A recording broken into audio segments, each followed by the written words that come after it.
정말 우리는 변화무쌍한 시대에 살아가고 있습니다. 그냥 아무것도 모르고 살아갈 수도 있겠지만 요즘은 뭐 TV뿐만 아니라 온갖 매체, 미디어를 통해서 정보를 접하는데 그 수많은 정보들이 마치 안개와 같이 자욱하게 우리 시야를 다 가리고 있단 말이에요. 그러니까 무엇을 잡고 어떻게 나가야 할지 모를 때에 우리가 잡아야 할 기준이 있는 거죠. 사무엘 때 하나님의 말씀이 희귀하다 그랬어요. 그때 사무엘은 무엇을 붙잡았냐면 살아계신 하나님의 말씀을 붙잡았죠. 어떤 사람이나 단체를 쫓아가는 게 아니에요. 하나님의 말씀을 붙잡고 있다는 겁니다. 우리가 믿는 성경은 66권으로 되어 있습니다. 66권의 성경이에요. 이것을 정경이라고 말하는데 영어로는 캐논이라 그래요. 이게 뭐냐면 기준이라는 뜻이에요. 기준.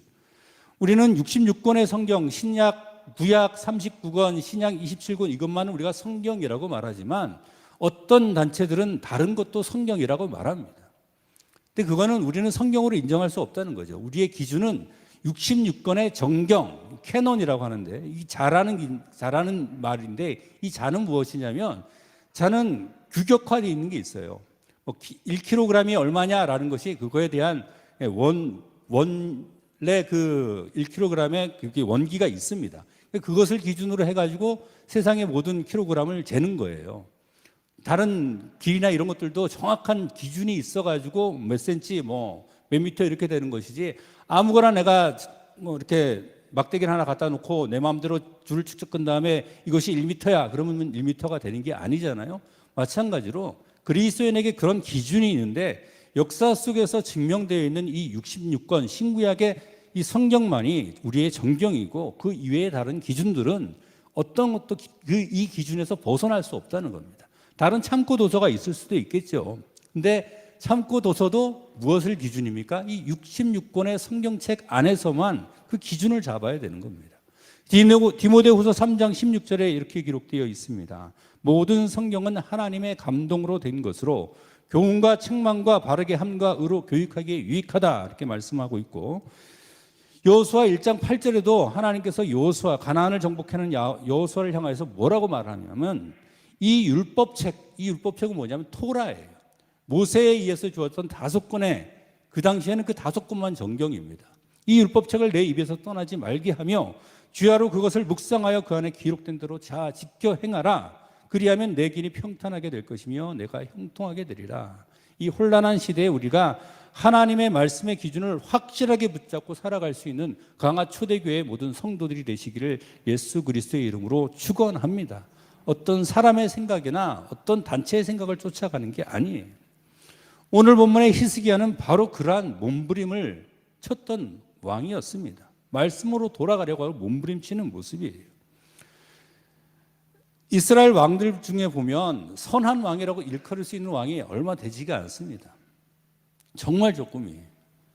솔로몬 이후로 아사, 여호사밧, 히스기야, 요시야 이 4명이 전부 다예요.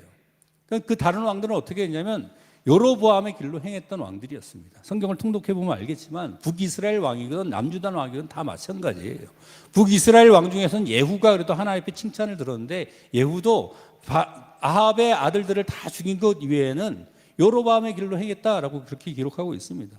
그렇게 하다가 결국은 어떻게 됐습니까? 히스기야 때 아수르라는 왕국이 일어서서 북이스라엘 사마리아를 멸망시킨 거예요.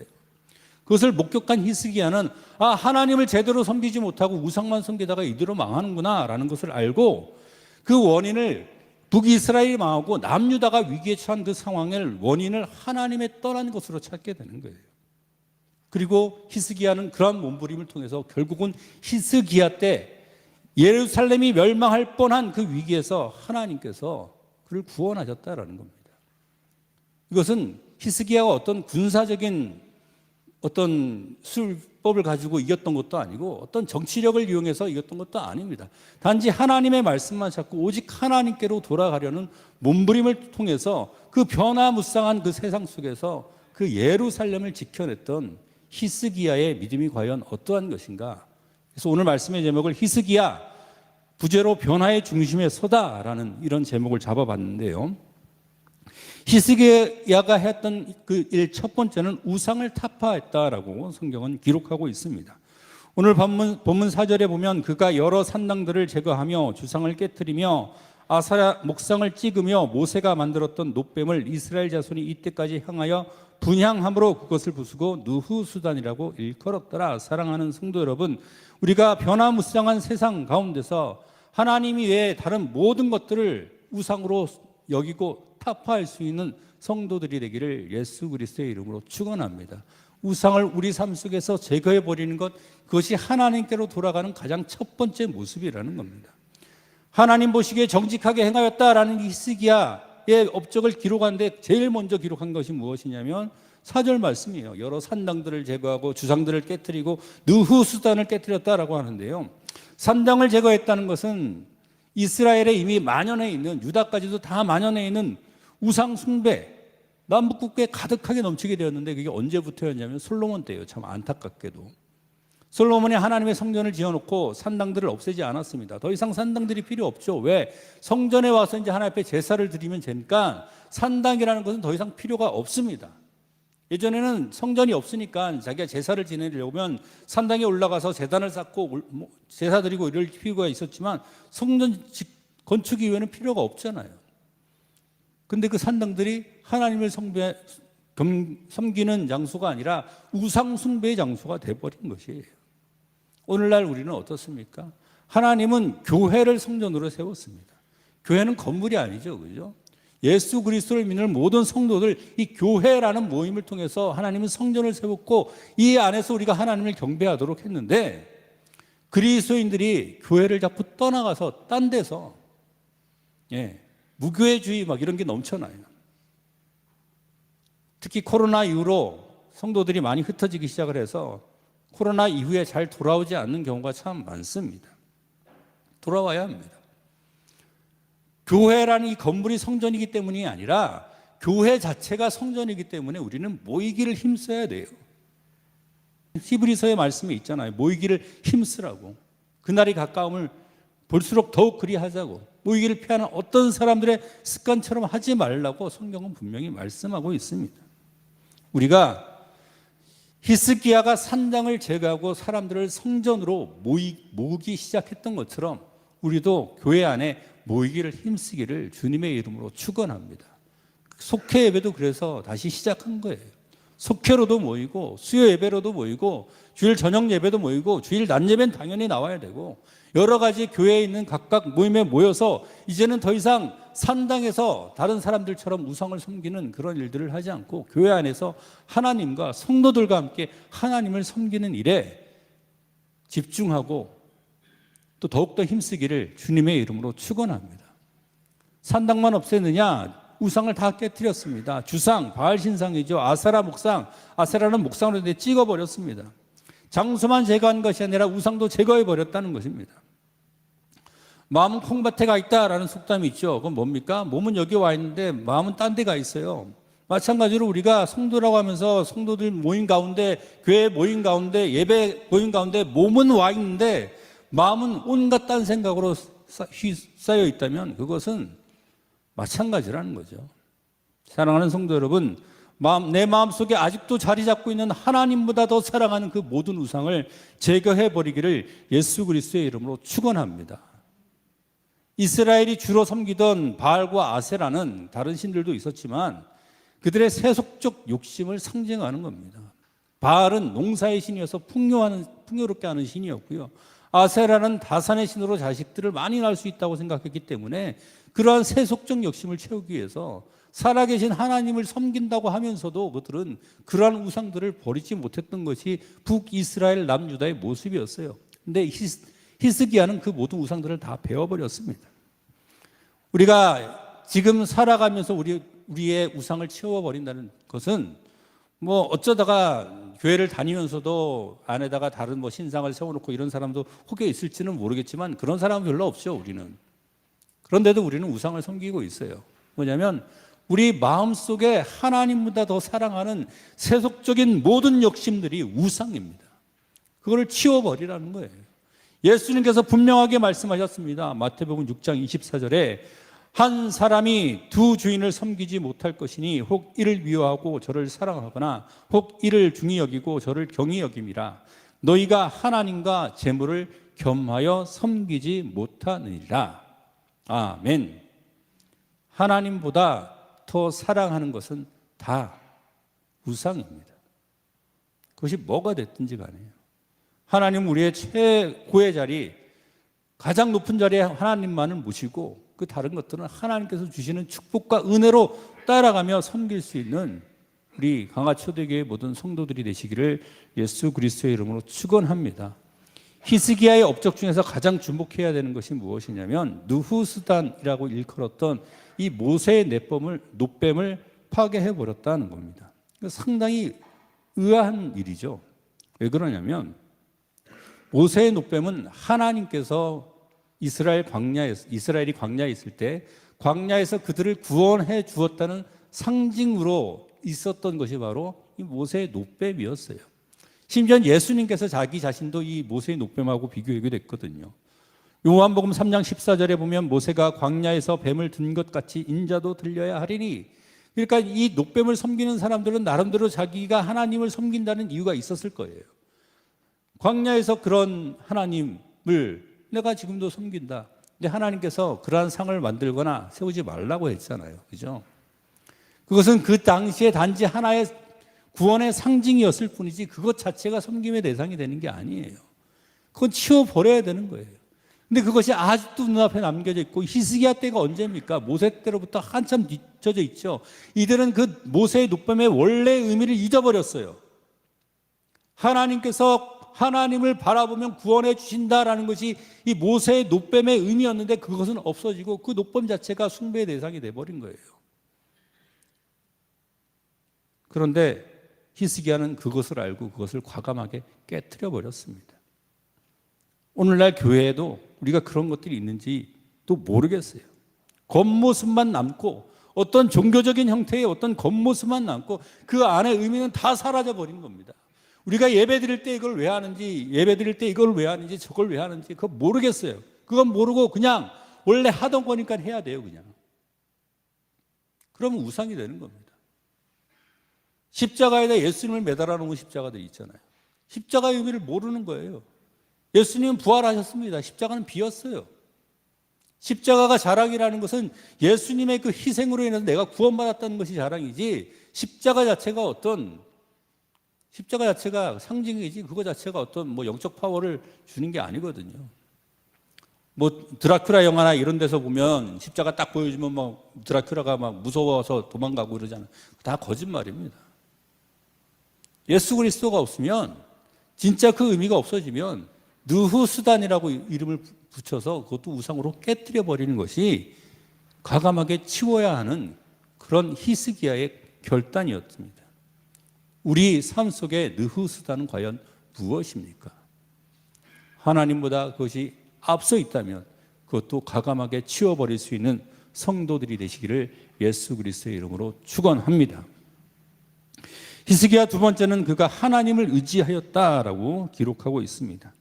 오늘 본문 5절에 보면 히스기야가 이스라엘 하나님 여호와를 의지하였는데 그의 전후 유다 여러 왕 중에 그러한 자가 없었으니 라고 기록하고 있습니다. 사랑하는 성도 여러분, 우리가 오직 하나님만 의지하게 되기를 그리스도의 이름으로 축원합니다. 하나님만 의지하자는 거예요.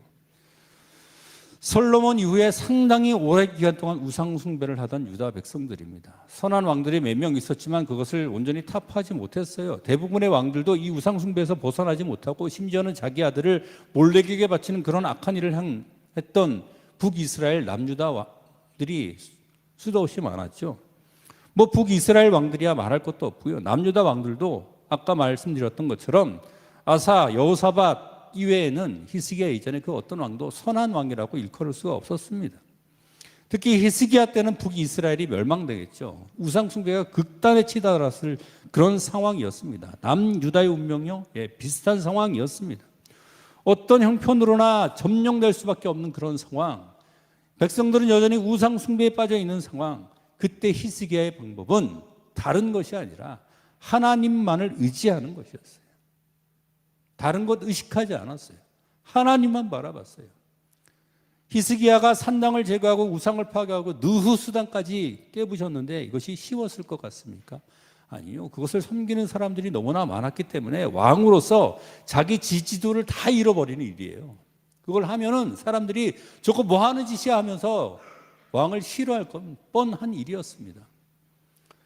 기드온 이야기 알죠? 기드온. 하나님께서 기드온을 불러가지고 우상을 부셔라. 그러니까 낮에 부수기가 좀 무서워서 밤에 몰래 가가지고 바알 신상을 깨고 그다음에 아세라 목상을 찍어버리고 그걸로 하나님 앞에 번제를 드려버리죠.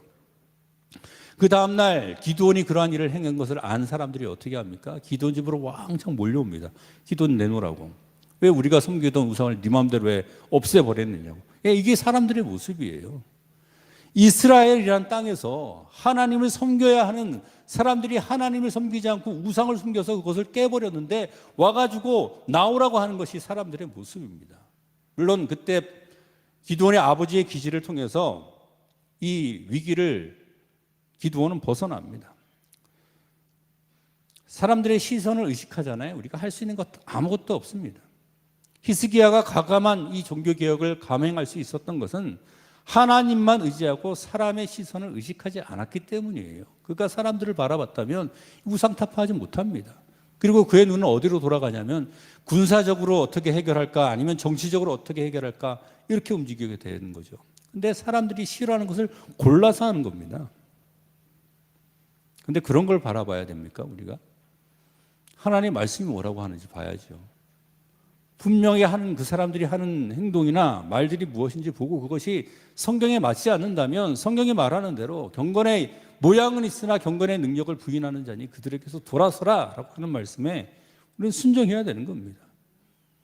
여호수아 24장에 보면 여호수아가 죽기 전에 이스라엘에게 이렇게 촉구를 해요. 만일 여호와를 섬기는 것이 너에게 좋지 않게 보이거든 너희 조상들이 강 저쪽에서 섬기던 신들이든지 또는 너희가 거주하는 땅에 있는 아모리 족속의 신들인지 너희가 섬길 자를 오늘 택하라. 오직 나와 내 집은 여호와를 섬기겠노라. 여호와의 결단이 우리의 결단이 되기를 예수 그리스도의 이름으로 축원합니다. 여호수아 때에도 여전히 이스라엘 백성 중에 우상을 섬기는 자들이 있었어요. 지도자였던 여호수아를 그런 면에서 타파하려는 사람들이 있었어요. 여호와는 광야의 신인데 지금 우리는 이 가나안 땅 넘어와서 이제 농사 짓고 정착해서 살아야 되는데 이제 다른 신을 섬겨야 되지 않겠냐고 하는 사람들이 있었어요. 마음대로 하라는 겁니다. 사람의 마음은 하나님께서 어떻게 하지 않습니다. 이 사람을 섬기던 저 사람을 섬기던 저 신을 섬기던 이 신을 섬기던 하나님 뜻대로 행하던 죄악을 행하던 그거 하나님께서 관여하지 않으세요.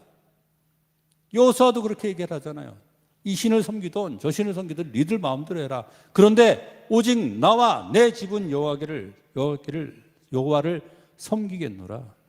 이것이 우리의 결단이 되기를 예수 그리스도의 이름으로 축원합니다.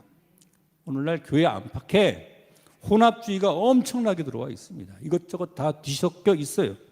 오늘날 이슈가 그거죠. 어떻게 하면 잘 섞을까를 생각하잖아요. 다른 건 다 섞여도 좋습니다. 그런데 하나님의 말씀에 다른 엉뚱한 교리들을 섞으면 안 돼요. 우리의 교리는 오직 성경에서만 나와야 됩니다. 하나님 말씀대로요. 우리가 주의해야 되는 게 뭐냐면 저도 그렇게 얘기하잖아요. 제가 여기서 강단에서 얘기한다고 다 무조건 그냥 아멘하고 받아들이는 게 아니에요. 그것이 하나님의 말씀이라면 아멘하고 받아들이고 아니다 싶으면 성경을 보고 확인해야 되는 거예요.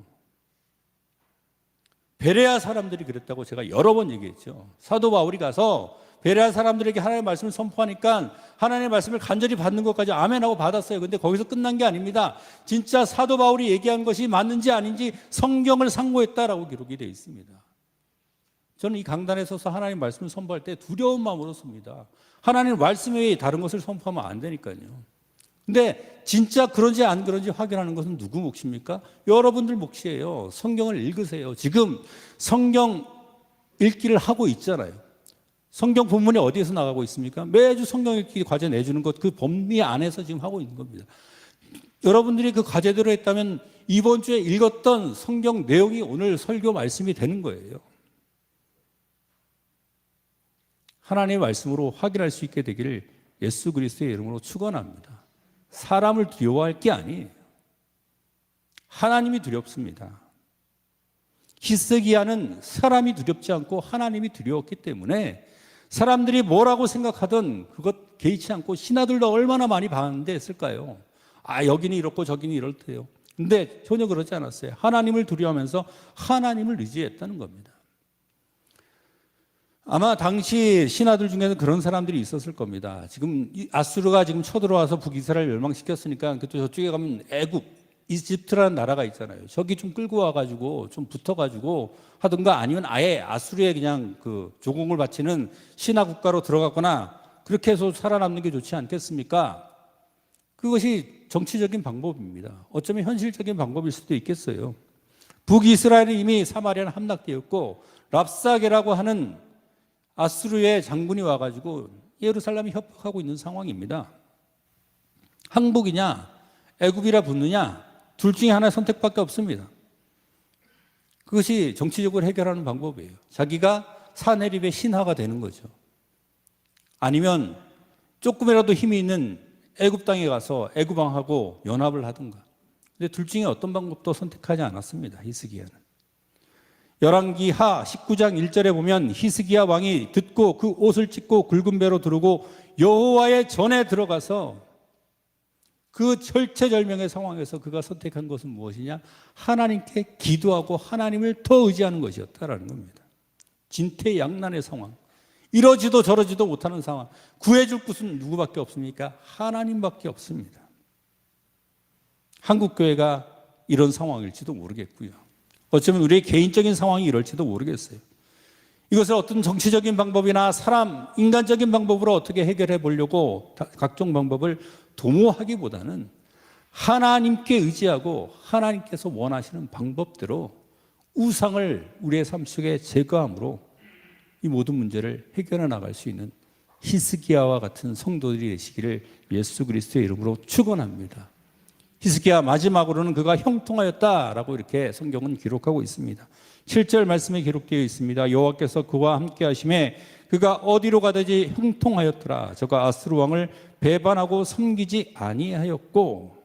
사랑하는 성도 여러분, 우리의 삶 속에 우상을 제거하고 하나님만 의지한다면 하나님께서 우리에게 형통의 복을 주시는 줄로 믿으시기를 예수 그리스도의 이름으로 축원합니다. 근데 이 형통이 우리가 생각하는 형통하고 달라요. 사람들이 형통이라는 말을 딱 영어로 표현을 하면 success 이걸 떠올리기가 쉽습니다. 성공, 형통, 성공. 성공하면 형통한 것이고 형통하면 성공한 것이 아니에요. 하나님의 형통함은 과정을 얘기합니다. 결국은 하나님께서 우리에게 주신 형통이라는 것은 하나님과 함께 했느냐 그렇지 아니하느냐의 차이예요. 히스기야 시대는 결코 부흥의 시대가 아닙니다. 우리가 히스기야 때에 이사야도 있고 히스기야도 있고 이러니까 참 부흥했던 시절이구나 그렇게 생각할지는 모르겠지만 아닙니다. 난세의 영웅이 난다는 것처럼 최악의 상황이기 때문에 선한 왕 히스기야와 이사야가 있었던 거죠. 유다가 멸망할 때 요시야와 예레미야가 있었던 것과 똑같은 구조입니다. 그런데 그런 위기의 시대에 히스기야를 형통하다고 이해가 되지 않는 겁니다. 사실은. 히스기야가 우상을 제거하고요. 그리고 나서 아수르 왕을 섬기지 않고 배반했습니다. 종을 갖다 바치지 않아요. 그러면 하나님께서 형통하게 해주셔야 돼요. 성공적으로 해주셔야 되잖아요. 군사력이 강해지고 경제력이 너무 많아지고 그래서 아수르와 대항할 힘이 생기게 해야 되잖아요. 근데 웬걸 반대 일이 생깁니다. 18장 이후에 보면 아수르가 그 이후에 쳐들어와요. 왜? 아수르 왕을 배반했으니까 이 괘씸한 놈 하면서 북이스라엘 사마리아 멸망시켰으니까 이제 예루살렘도 멸망시키겠다라고 하면서 랍사게라는 산헤립의 장군이 군사들을 끌고 와서 예루살렘을 포위합니다. 이제는 꼼짝없이 죽었어요. 그래서 좀 살아보려고 그 안에 있는 모든 은금을 다 모아가지고 랍사게한테 바쳤더니 이건 택도 없어. 더 가져와. 갖다 줄 게 있어야죠. 이제는 멸망당할 일밖에 없습니다. 요셉 생각나십니까? 요셉은 30살이 되어서 총리가 되었으니까 일찍 성공했네 라고 생각할지 모르겠지만 그는 13년이라는 세월을 고생만 했습니다. 아버지의 명령에 순종했을 뿐인데 형들에게 잡혀가지고 구덩이에 빠졌죠. 그나마 좀 나았던 게 그래도 유다 형 때문에 노예로 팔려갔습니다. 그런데 황태자처럼 살다가 노예로 팔려간 것이 무슨 형통한 일이겠습니까? 그런데 창세기 39장 2절에 보면 요셉에 대해서 어떻게 기록하고 있느냐? 여호와께서 요셉과 함께 하심으로 그가 형통한 자가 되어 애굽으로 노예로 팔려갔어요. 근데 성경은 뭐라고 기록합니까? 하나님께서 함께함으로 형통한 자가 되었다고 했습니다. 열심히 일했습니다. 주인한테 인정받았어요. 아, 형통하구나 싶었는데 웬걸 그 유혹을 뿌리치고 도망간 그 이유 때문에, 하나님의 말씀을 지키려고 하는 그 이유 때문에 왕의 감옥에 갇혀버려요. 형통한 겁니까? 성공한 겁니까? 우리 기준으로 아니죠. 더 나빠졌어요. 노예에서 이제는 죄수의 신분이 되어버렸습니다. 근데 그때도 성경은 뭐라고 기록한지 아십니까? 간수장은 그의 손에 맡긴 것을 무엇이든지 살펴보지 아니하였으니 이는 여호와께서 요셉과 함께 하심이라. 여호와께서 그를 범사에 형통하게 하셨더라. 요셉의 결말을 우리가 알고 있으니까 이게 왜 형통인지 알지, 당시의 요셉의 상황을 한번 들어가 보세요. 이게 형통함입니까? 히스기야 상황으로 들어가 보세요. 그게 형통함입니까? 상황은 절대 형통하지 않습니다. 하나님 뜻대로 하려고 하다 보니까 더 어려운 일이 다가왔어요. 하나님 뜻대로 하려고 아수르 왕을 섬기지 않고 배반하였더니 그가 쳐들어왔어요. 이제 성도들이라면 우리 당장 눈앞에 펼쳐지는 일들만 가지고 형통함을 함부로 판단하지 않게 되기를 예수 그리스도의 이름으로 축원합니다. 우리는 판단할 그런 자격도 없고요, 그런 능력도 없습니다. 모든 것을 아시는 분은 하나님이에요. 우리가 형통한 자가 되는지 형통한 자가 되지 않는지, 그것은 하나님께서 나와 함께 하는지, 내가 하나님의 말씀과 함께 실천하면서 살아가고 있는지에 따른 것이지 내 지금 형편에 달린 것이 아니라고요. 최종 결과는 결국은 하나님께서 이기셨습니다. 질체절명의 위기에서 성전에 올라가서 기도를 했습니다. 아니 뭐 다른 걸 동호해야지 무슨 기도한다고 답이 나옵니까? 일반적으로 그렇잖아요. 기도한다고 뭔 답이 나와요? 지금 랍사게가 쳐들어와서 점령만 하면 끝나는데, 이스라엘은 그것에, 유다는 그것에 대항할 힘도 전혀 없고 그냥 죽을 일만 남았는데, 근데 결과는 의외의 결과가 나오죠. 열왕기하 19장 34절부터 읽어보면, 내가 나와 나의 종 다윗을 위하여 이 성을 보호하여 구원하리라 하셨나이다. 선지자를 보내서 하나님께서 히스기야에게 응답을 주시는데, 나와 쭉 말씀하시고 나와 나의 종 다윗을 위하여 이 성 예루살렘을 보호하여서 구원하리라 라고 하나님께서 확실한 응답을 주십니다. 그러고 나서 하룻밤을 자고 일어났더니 어떤 일이 벌어진지 아십니까? 간밤에 여호와의 천사가 나타나서 아수르 군대를 착 쳐버리는 겁니다. 히스기야는 아무것도 하지 않았어요. 자고 일어나니까 18만 5천 명이 죽어버렸습니다. 그 자리에서 송장이 되어버렸어요. 히스기야는 아무것도 하지 않았다니까요. 하나님께 기도했고 하나님의 응답을 선지자를 통해서 들었고, 엘리야가 했던 것처럼 하늘에서 불이 뚝 떨어지는 엄청난 쇼를 보여줬던 것도 아닙니다. 그냥 하룻밤 자고 났더니 그 맡은 군사를 그냥 그 진영에서 하나님께서 몰살시켜버린 거예요. 이게 살아계신 하나님의 능력인 줄로 믿으시길 바랍니다. 내 앞에 있던 일들이 아무리 암담해 보여도 내가 하나님의 방법과 하나님의 길과 하나님의 뜻을 지키면 그것이 형통함이라고요. 내가 죽을지라도.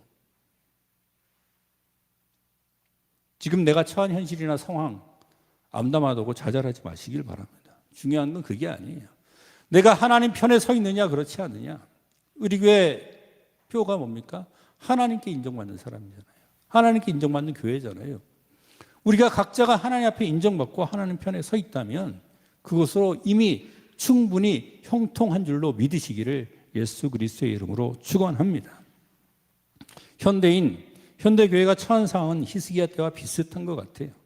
절체절명의 위기에 온갖 우상들이 넘쳐납니다. 여기 들어가면 이 소리하고 저기 들어가면 저 소리합니다.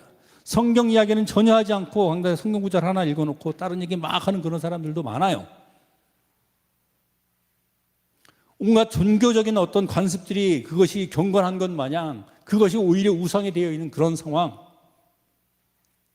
이 상황에서도 우리가 붙잡을 수 있는 건 딱 한 가지밖에 없습니다.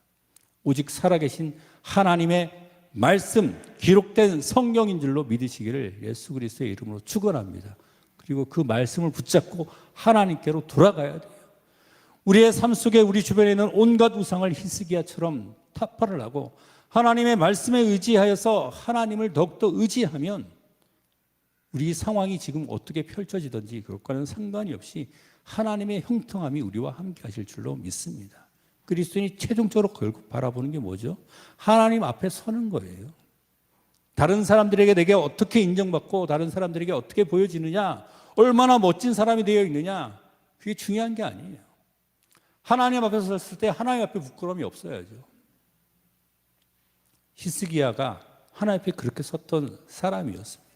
우리도 히스기야처럼 이 변화무쌍한 세상 속에서 하나님 말씀 가운데 서서 하나님의 형통함을 누리며 살아갈 수 있는 모든 성도들이 되시기를 예수 그리스도의 이름으로 축원합니다.